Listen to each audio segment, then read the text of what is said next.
Hello, I am Delisa Fields, Training and Quality Coordinator with Student Discipline and Behavior Support.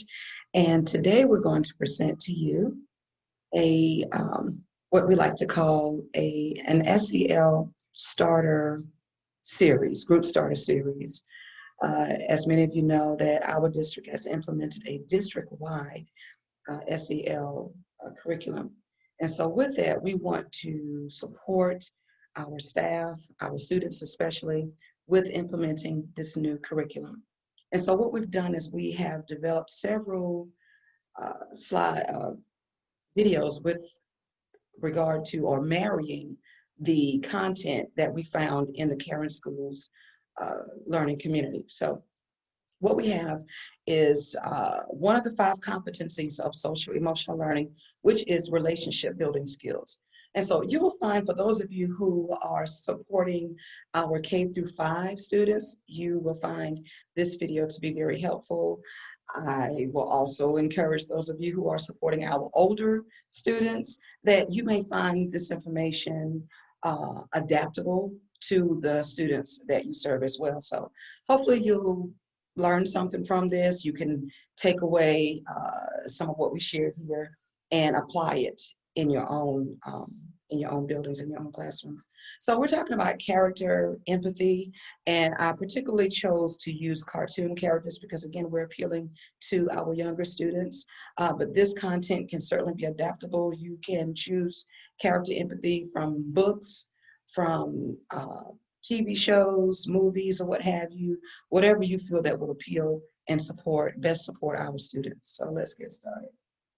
And talking about relationship skills, this SEL group starter will work well with grades K through 5. The topics in the Caring School community curriculum on developing empathy. It can also be supportive in the friendship and in the kindness topic of that curriculum as well.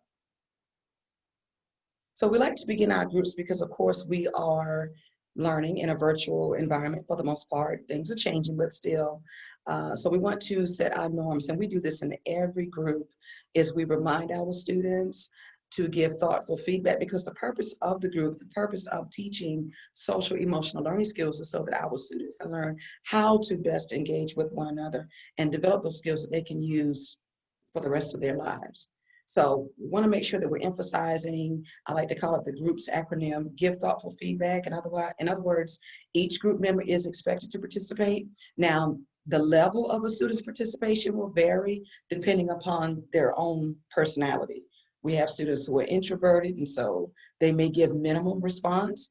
And then we have the extroverted students who you would have to sort of reel them in. But at any rate, just be very mindful of your students' comfort level in terms of participating. Respecting others and their thoughts. We don't have to agree, but we certainly want to respect each and everyone's opinions and groups that are shared in the group. Being on task all the time. I think this is more for the group facilitators as well, because there's a tendency in our group facilitation for the discussions to go way off. I mean, when I was facilitating group, students would, my students were mostly middle and high school students, so they were bringing their own experiences or what have you. And so there's a tendency that when the discussion begins, that it just goes places. And so you want to make sure that we remain focused on the topic, which of course our topic is relationship building skills, in particular character empathy. Using soft voices, which is important. Participate actively. Again, that's going to look different depending on the dynamics of your student. And stay with your group. Again, we want to avoid the rabbit trails and going off to the deep end. We want to stay within the group topic. The objectives of the group, we've got several objectives here, and it's good for you as the facilitator to have that in mind so that you can steer the direction of the discussion. So you want to keep those objectives in mind. You can certainly share it with your group, but this is more so for you in your planning in terms of how you want to present your questions or how you want to sort of navigate the discussion to make sure that you're staying within what you've determined to be the objectives for the group. So got some things going on here with my background. But we're going to focus on cartoon characters that model empathy.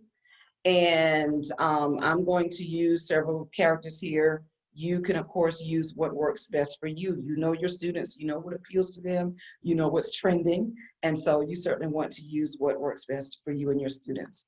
We're going to further students' empathic thinking using familiar characters. And so what I would take away for our students is that by the time that they're done with our group or groups, because you can continue this in a series, you can work this with Caring Schools, you have weeks of topics that you are teaching.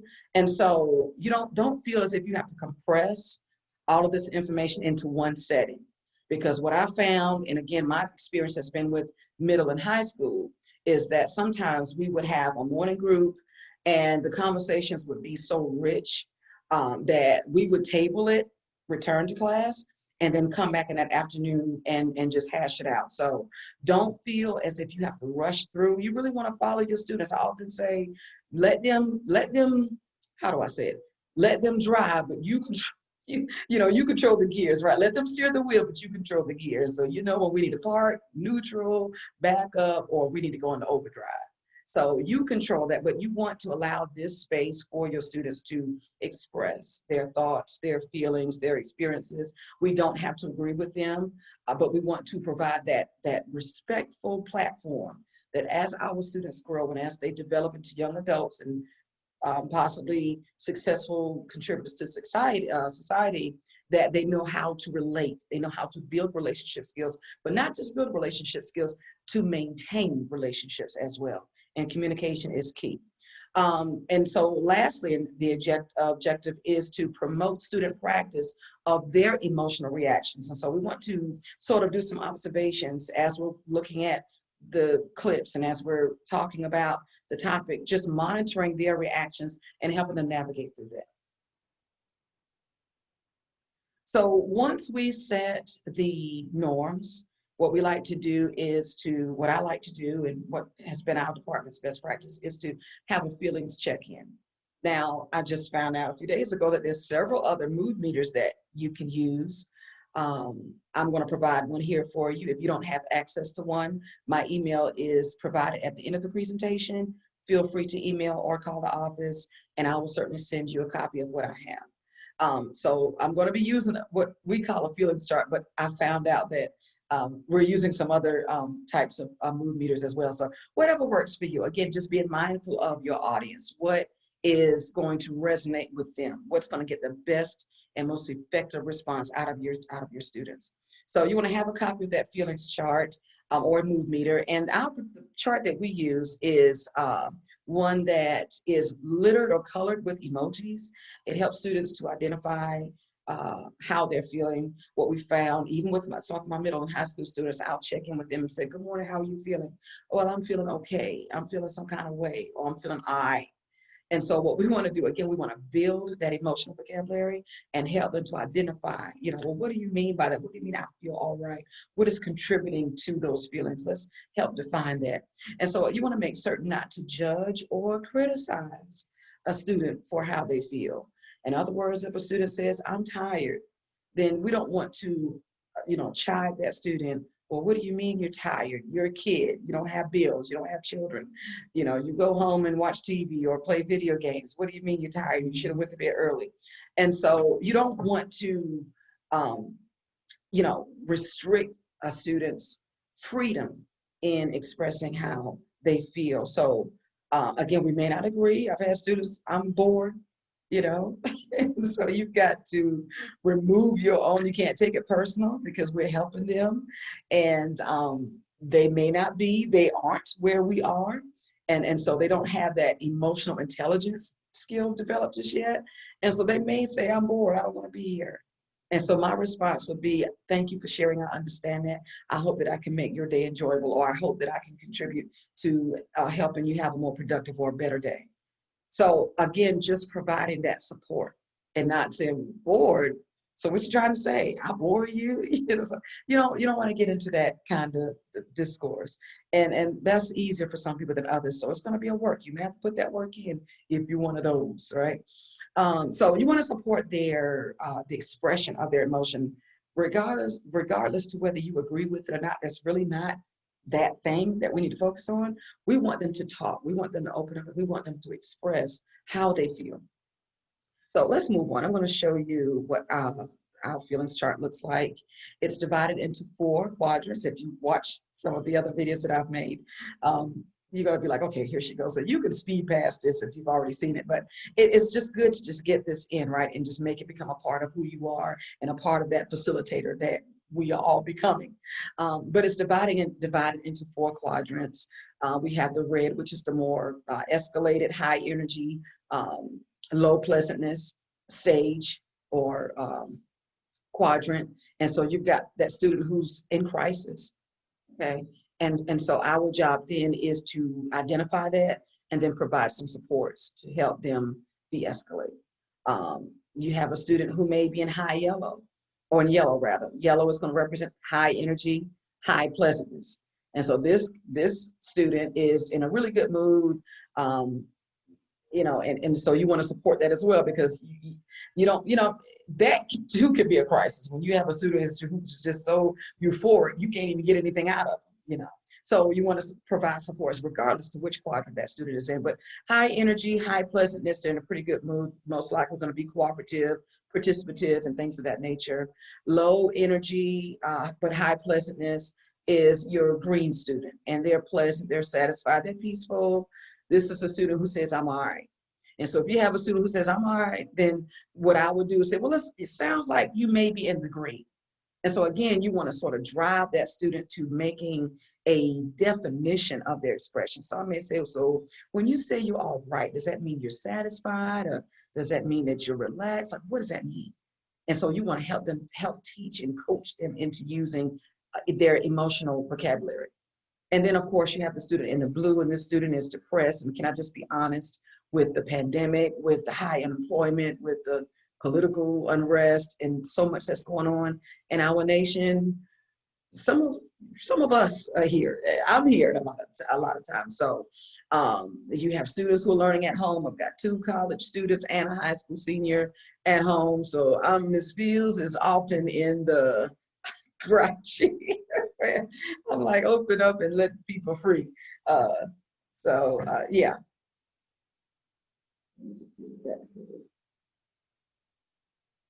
Okay. So yeah. So you want to help them navigate through identifying their feelings, okay? And so we'll check in, and then at the end of your group, you'll check out, because you want to monitor their emotions, their feelings in the beginning of the group. And then you also, again, you want to do observation. So you're not just facilitating group and getting your students to talk, but you're also monitoring and observing. And so you'll know for the next group what needs to be addressed. And you may want to continue relationship skills and empathy, or you may want to do something different, just depending on what, you know, what's happening with you. So follow your students. Follow your students, okay? So what are relationship building skills? And so many times I would say to people, who can tell me what a relationship, what it means to build a relationship? And of course, the answer is going to be all over the place, because we're not expecting them to be the professionals. We aren't. But we want to just, you know, get them to open up. And so once, say, if you have a few volunteers, or you may choose someone in the group to say, hey, Jane, can you tell me what you think it means to build relationship skills? And then you build off of that. But then you're going to give the definition. Relationship building skills is the ability to establish and maintain healthy relationships. So again, as I stated earlier, it's not so much just establishing a relationship, getting to know someone, but are you also maintaining that relationship, your school relationship, your home relationship? For the older students, if you have a part-time job, that work relationships. For the adults, your home relationship, your career relationship, and other community and civic things that you may be a part of. So it's not just establishing a relationship, but it's maintaining the healthy, or maintaining a healthy, that's important, healthy relationship. There's a difference between a relationship and a healthy relationship.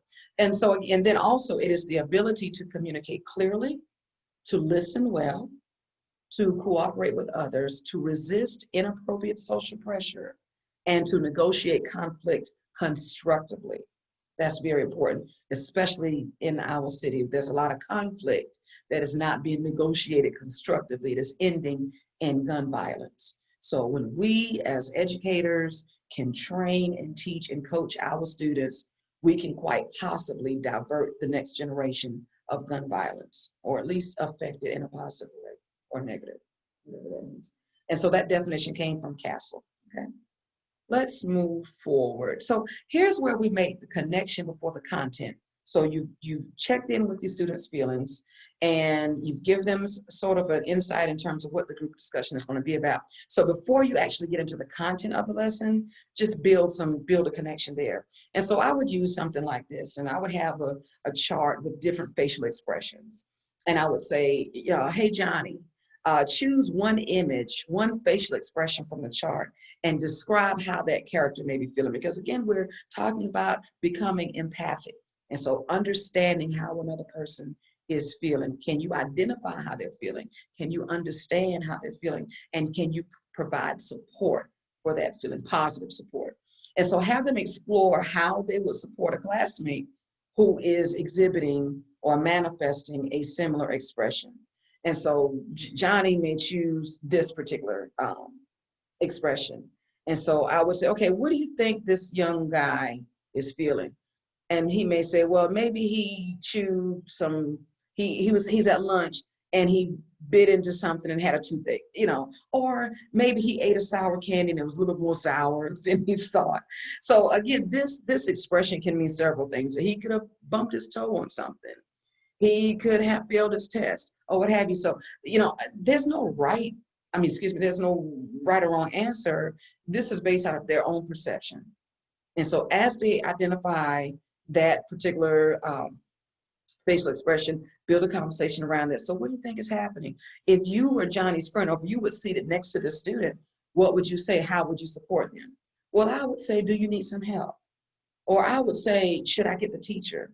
Or I would say, do you need me to walk you to the next class or what have you? So again, we want to use this activity to help build those empathic skills.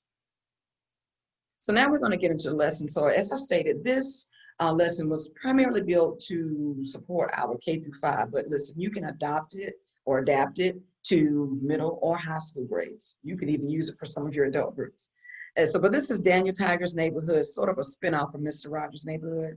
And I'm telling on my age, but he was a really good guy. So this clip is about 1 minute and 30 seconds. So I try to choose clips that are not so long because we have so much to do, right? But at the same time would help just cement the theme and sort of give you some ideas and things that you can use. You can certainly use this clip. I think it's found on pbs.org or whatever you think would appeal for your group. So let's get into the lesson. Enter into my cave. Let's get some sample. Okay, so I'm gonna move on. So there are a few questions that if I was showing this video to my students that I would pose. Again, you can form your own questions based upon whichever video or book or quote that you decide to use. And so I would ask several questions. How did Daniel's mother feel when he gave her the flowers? And so they may say, oh, well, she smiled, she was happy, it made her day. So, and then that's a leading question, right? Well, how did she respond?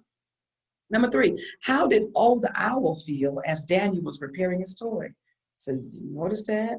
And so it may be helpful to, of course, you're seeing this for the first time, but have these questions in mind as you're showing the video or as you're talking, reading the story in the book, so that you can sort of preempt what some of the answers may be. How did Daniel respond to O's feelings? When Daniel saw that O was kind of capping his ears, he lowered the noise, right? How did Daniel's mom feel when he broke her vase? How did Daniel respond to his mother's feelings? Talk about when you notice. And so now again, you're going to have them connect with the content. Talk about a time when you noticed someone else's feelings and you did something positive to support them.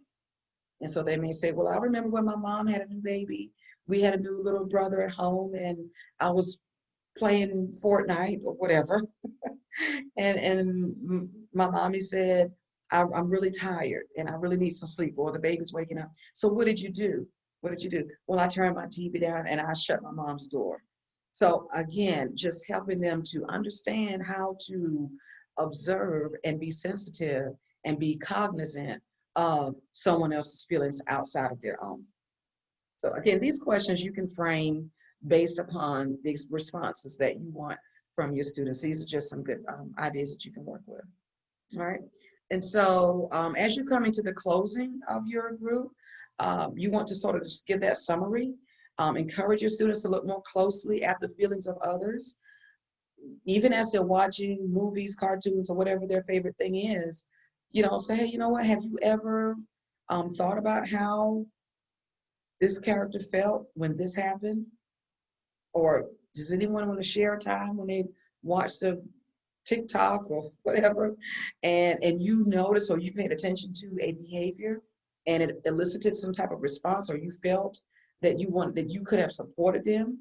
Or what would you have done if you were with that person, if you were in that situation? What would you have wanted if it were you? So have them tune in more to paying attention to others' emotions and how they can provide support. Inspire them to pay closer attention to the feelings of those close to them and to provide positive support whenever they can. And so again, you want to check out with your students' feelings. How are you feeling? And this was, for the most part, a positive group. There are some groups, particularly when we're talking about self-management, maybe self-awareness, social awareness, that can be some really heavy topics. And so it's important before you close your group to check in with your students to make sure that they're in a good place. What you don't want to do is send them back to class in the blue, or goodness grief, not in the red. So you want to check in. Little Johnny, tell me how you feeling. Well, Miss Fields, I'm enthusiastic. I feel like I can understand how my mom feels with the new baby. And so, from now on, I'm going to turn my game down or play it in another room so mommy and my little baby brother can get some rest. And so thumbs up to you for helping your student understand and practice empathy. And then you may have that student say, you know what, I feel I'm kind of confused. I don't know, why should I care about somebody else's feelings? And guess what? You're not going to judge them. You're not going to condemn them. You're going to say, you know what, that's a good question. Let's talk about that in the next group. And so you want to move them from that red, help them know that you understand. I heard you, and I understand you presented a very valid point. So I'll tell you what, let's talk about that next time. And then you want to hopefully the goal is to move that student from that confused to I'm satisfied. Okay, all right, Ms. Fields, yeah, we'll talk about that in the next group. Instead of, what do you mean you're confused? We spent a whole 30 minutes talking about this. So you don't want to, you got to watch your respect. You have to be self-aware. Okay. So yeah, you want to use that feelings chart as you're checking out, making sure that your students are in a good place. And so here's my information located in the spa building. And if you need support with your SEL groups, if you like support developing group plans, if you like maybe some templates and you kind of like, okay, I don't really know how to spend this, I would love to support in any way that I can. My email address is provided, my office number is provided. I can come to you or we can meet virtually, but we want to do the best that we can to support our students. So we are just so grateful for the opportunity to share. And hopefully you've had an opportunity to learn something, you've gleaned something here. I'm going to ask if you haven't already done so, because we do have these surveys tacked to the end of each presentation. But if you have a comment or a question that you'd like to share, we would love to hear from you. So if you would just focus your camera on that QR code, and it's going to link you directly to a Google Doc. And we would love for you to provide some feedback. Let us know how we're doing. And just know that we in Student Discipline and Behavior Support are here to support you, support your students. And if there's anything that we can do, please don't hesitate to let us know. All right, take care.